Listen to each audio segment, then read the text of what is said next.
Good afternoon, everyone who's joining us. Welcome to You Better Clerk Work. I'm Quentin Savwoir. I'm the deputy director. I'm sorry, not the deputy director, Lord. I'm the political director at Run for Something.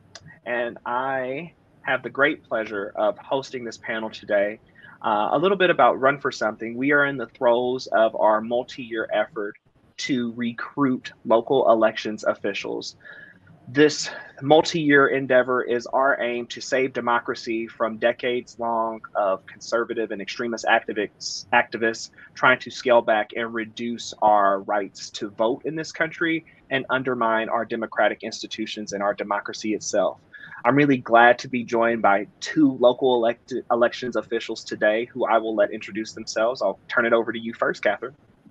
Thank you. I'm Katharine Clerk. I'm the Santa Fe County Clerk. I've been in office for about 18 months. I took office about 3 days before the January 6th, so that was a baptism into public office for me.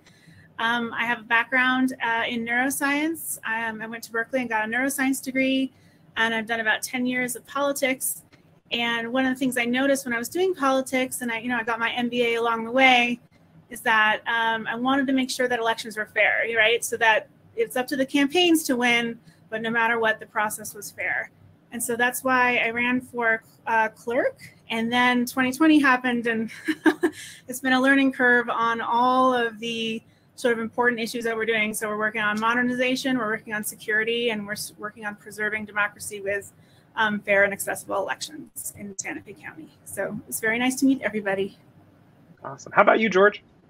Everyone, I'm George Stern. I'm the clerk and recorder in Jefferson County, Colorado. Jeffco is the western suburbs of Denver. So we've got Denver, which is a very large blue county in Colorado, El Paso, which is a very large red county in Colorado, and then Jeffco is the swing county right in the middle and about the same size as the biggest two. And we've been that way for a while, and my seat has gone back and forth, and many of these seats have. But I was elected in 2018, so I've been in the role for about 3.5 years now, and so lived in a world before January 6th and the November 2020 election, when we were doing things the exact same way as we've been doing them since, but our work is questioned in a much different way now, examined in a much different way.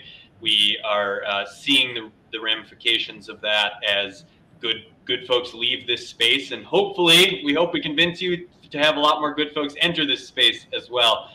Before this, I had worked in state and federal government on a number of issues, but including voting rights and election protection, which got me interested in the office. I had also done some business consulting in the private sector, and in Colorado, our clerks also oversee the DMV. So the DMV is sort of a consultant's dream because it's the worst performing government agency that you get to turn around. The fact that I could do that alongside elections has been really exciting. And the DMV used to be the low point of my life. I'll admit that sometimes after January 6th and around January 6th, it was the bright spot as we struggled through elections. But things are in a much better spot now. We love elections. We love getting to talk to folks about elections. So excited to be on this today, and thank you all for joining. Well, that's fantastic. Both of you kind of alluded to your decision to run for clerk in your introduction. But if you could go a little bit more granular at Run for Something, we always encourage our candidates to think about their decision to run really holistically, because it's not just you making a decision. It's you making a decision that could impact your family. It could impact your work. It could impact your community overall in positive ways, but certainly things that you want to consider. What other factors went into you deciding to run for local elections clerk? Do you want to take it, George, or I can? Go ahead. Okay.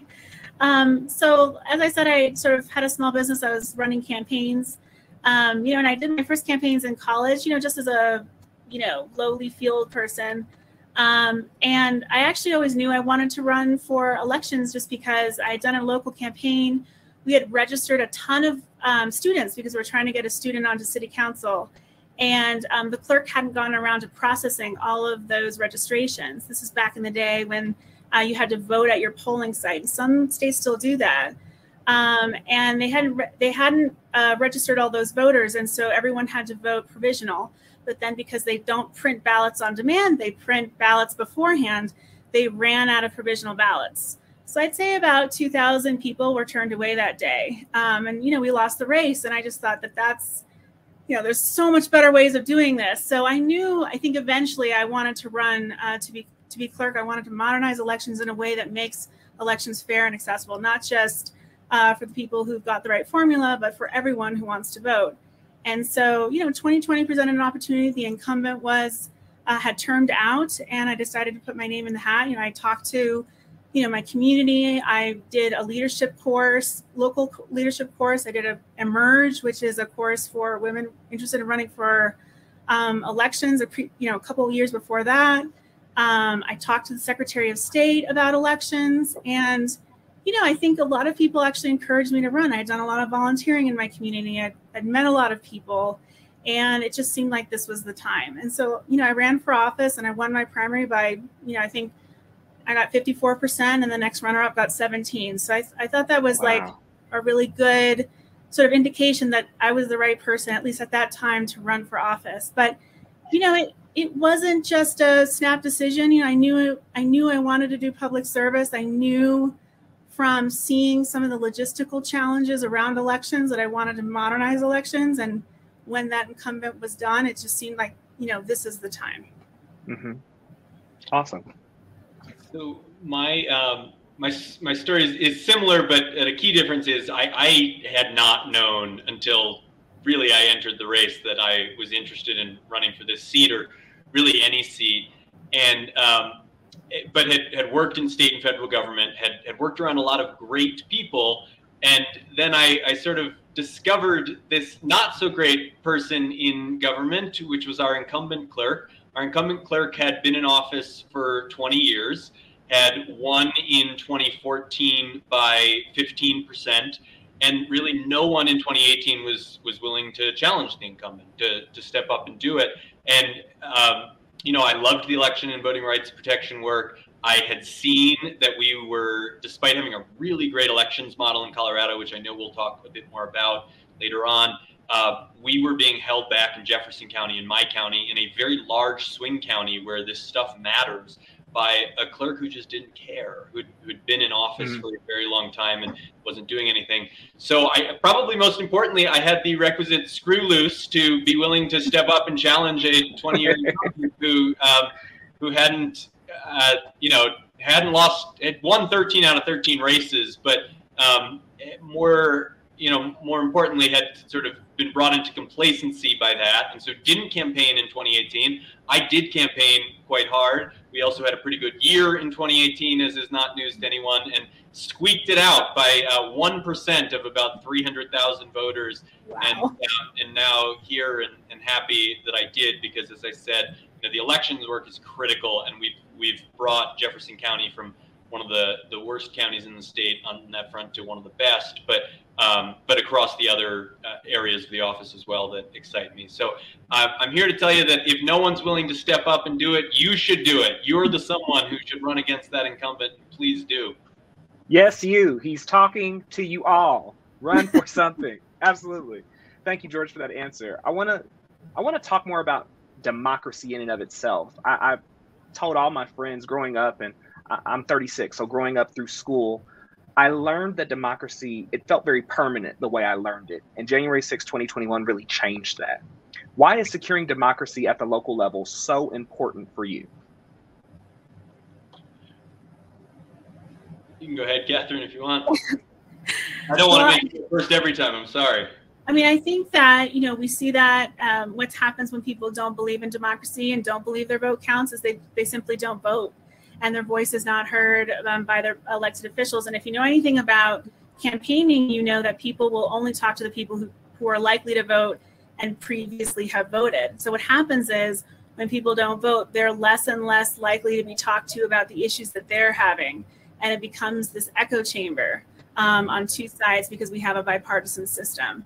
And so what's important to me, preserving democracy, is that people trust that their vote's going to count. You know, their candidate may not win, but they need to know that their vote counts just as much as anyone else's, right? You have one vote, and you can stand on the corner and hold a sign and disagree with the person on the other corner, but you all go to the fire station on election day and you vote, and you will be treated equally. And that's what's important for democracy. I mean, the fear is that we will see so many people just choosing not to vote that really government is not representative of everyone.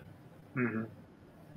Which I think is right on. And I would add that the importance has never been clearer to really anyone, including people who don't pay attention to this stuff, than it has been in the last year and a half. So I had to work pretty darn hard in 2018 to make anyone care about a clerk and recorder's race. They didn't know what that was. They didn't know what the role did.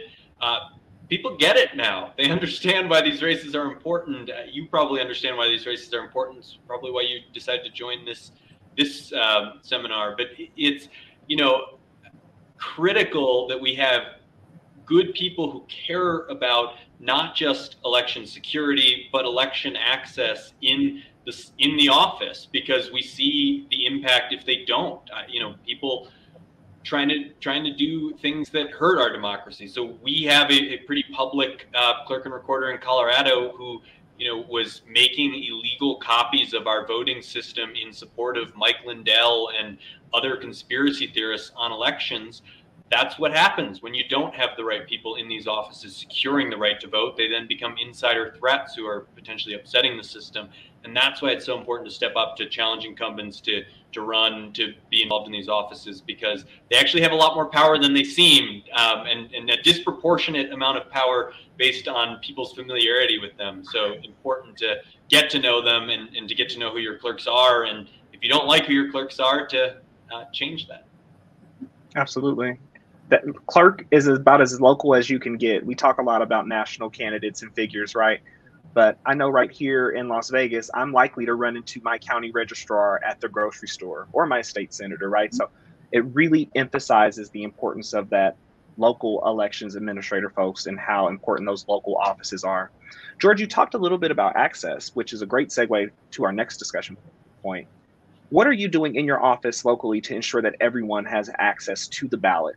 And how do you ensure that elections are secure?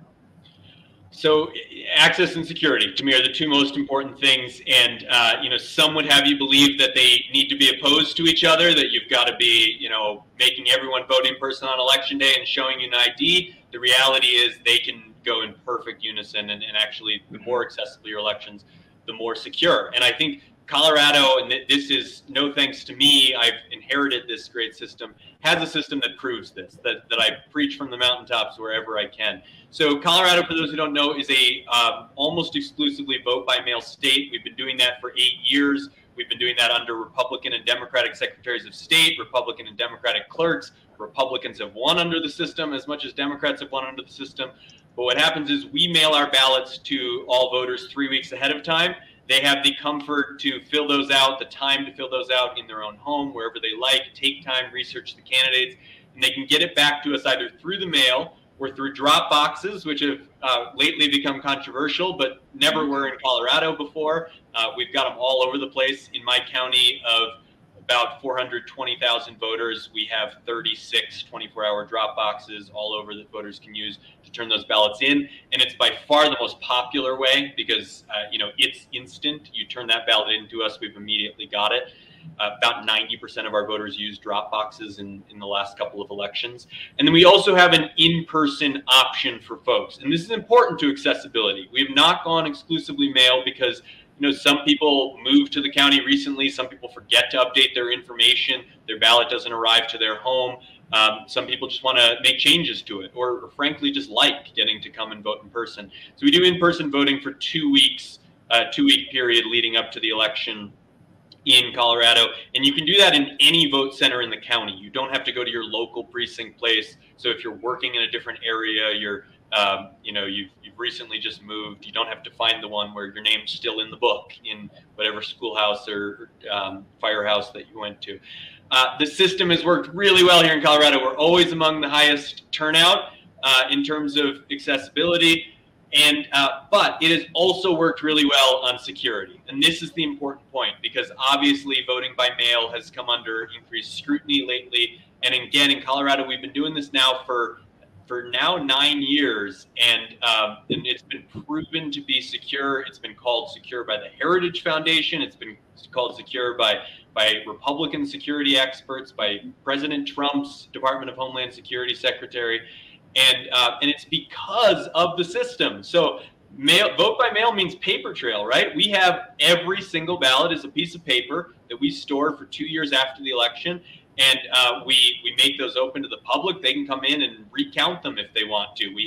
No one ever took me up on that until after 2020, when all of a sudden I had people coming in and auditing our ballots, and they found nothing. They found no discrepancies.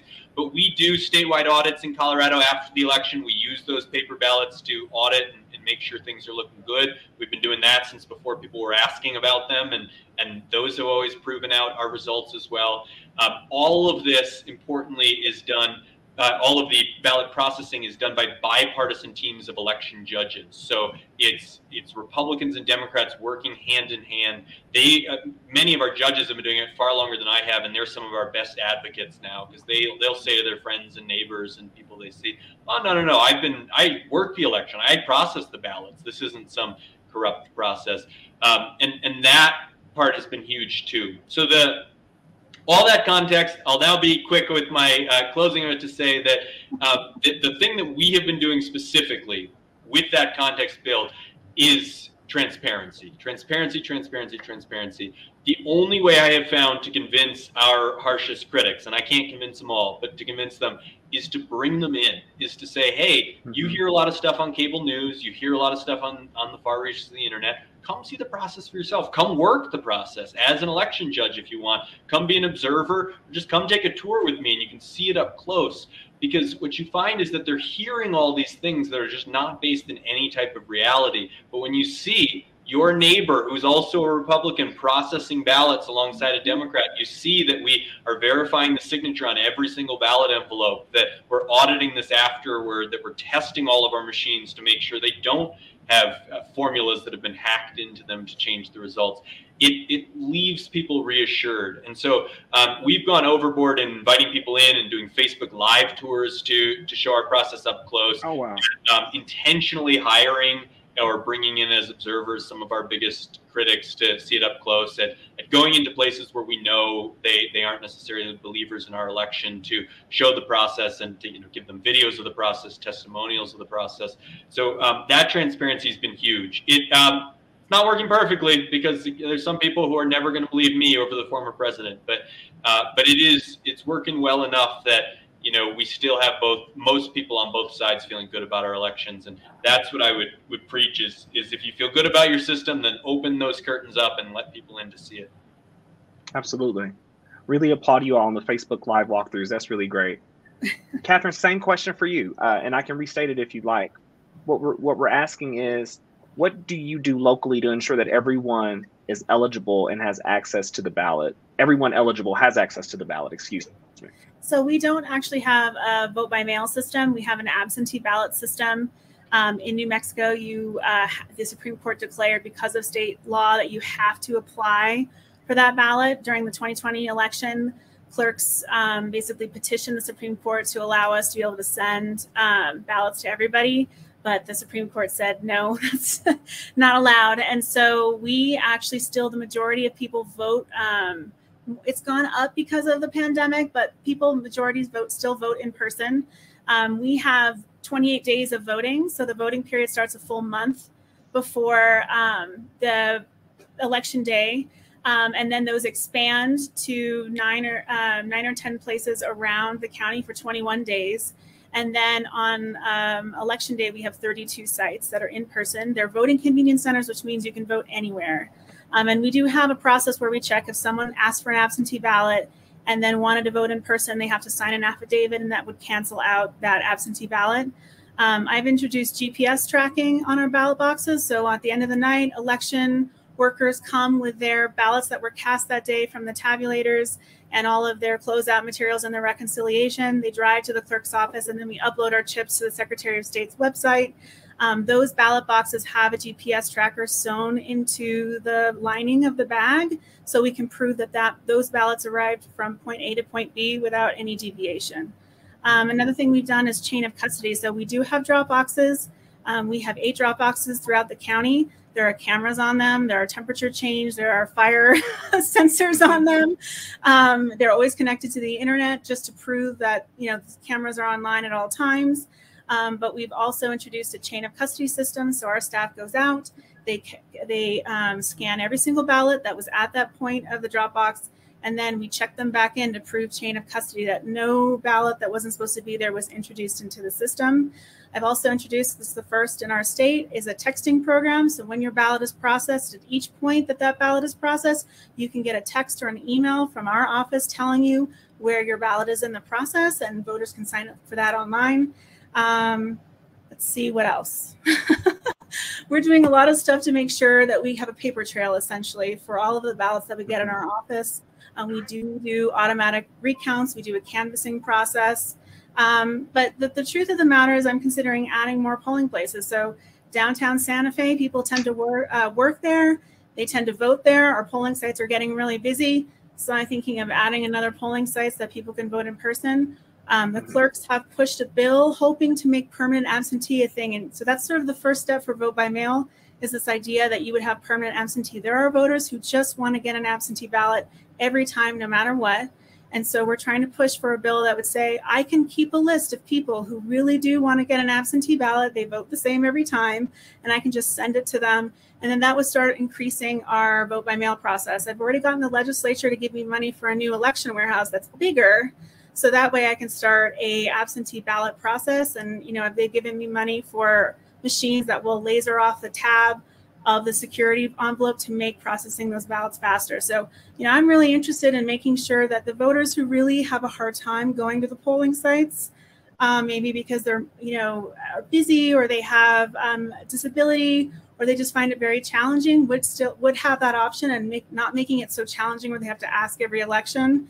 But we do have a lot of in-person voting, and you know, in fact, some of our drop boxes are actually ADA compliant, and that you can drive up and drop them from your car. So we're working really hard to make accessibility a real thing. I love to hear that. We've got about 3 minutes left, and there are a couple audience questions that I would like to pose to you both. Sure. One of which is very, very good. What would your advice be to someone who is going to be an elections judge or polling station worker for the first time? Katharine, I'll start with you. Yeah, so I think it's very, very intimidating, but I think you have to remember there's like 4 steps, right? It's opening the site, it's making all the machines are, you know, that's like making sure the machines are on, everything's like that. Then it's making sure that you know who is and isn't eligible, and making sure ballots don't go in the wrong spot. So if you have a provisional, make sure that goes in the provisional envelope, make sure absentee ballots don't go into the tabulator, stuff like that. The most important thing is, like, you know, making sure that your challengers and watchers are doing what they should be doing. And if they're not, you know, part of the checks and balances of election is we all need to be doing what we're doing. We're all there from different parties trying to make sure that the process is fair. If you see something that's not okay, like, you need to alert your election officer right away. And then of course it's reconciliation. But, you know, it seems very intimidating, all the steps we want, but basically the idea is, like, there should be a manual for you. Don't be intimidated by the process. You know, some people have been doing it 10 years and of course they know everything. But, you know, usually you start kind of like as a first-time clerk, you're not given a lot of responsibility. Your job is usually like to check in voters and make that process as smooth as possible. But the point is, like, don't be intimidated by the process. Just jump in, ask questions. You know, we're election nerds. We want to answer those questions. We want to tell you all about why we're doing what we're doing. So if you're an engaged clerk, elections clerk, and you want to do it, then you should volunteer right away from your local office, because they're happy to have you. We're seeing people not, you know, some of our poll workers tend to be older, and we're seeing them not come back because of the pandemic. So we need you to come and be enthusiastic and really be part of that checks and balances where lots of eyes are on every process. Absolutely. George, what say you? What advice would you give first-time election workers? Amen to all of that. So I would just underline a few things, which is there are, right, so a lot of our workers may have been doing it for a decade, but we get new election judges, election workers every single year, and all of these people were new at some point. So we count on those new folks to keep being able to run the system as we lose others. Please just come in, ask questions. Again, as Katharine said, you know, if you see something, that seems weird to you, ask about it. People love when you're asking those questions because it lets us either educate on it or fix it. And that's the goal. You're the eyes and ears on the ground, actually doing the real work to run these things. And we count on people of different perspectives bringing that and speaking up on it. So good luck. You'll have fun. Absolutely. Listen, I am deeply inspired by the work you all are doing to make democracy accessible. Thank you so much for your service to your community and to our country. I really appreciate you. Thank you. Thank you. Take care, everybody. Thank you for joining us today. Bye, all.